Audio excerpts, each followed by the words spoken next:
Hi there. After making the connections for all 8 LEDs with Arduino, the hardware setup should look something exactly like this. So this is my setup that I had created with Arduino and all the LEDs. What I have to do is I have to make all the connections exactly as shown in the previous video and write down and download that particular code. The output should be clearly visible like this. So all the 8 LEDs being turned on and turned off at the same time. There is no delay, there is no lag or any sort of movement orientational change.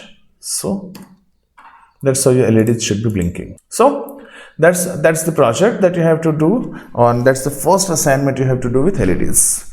All the best in doing so, and keep posting me any questions if you face doing these experiments. Thank you.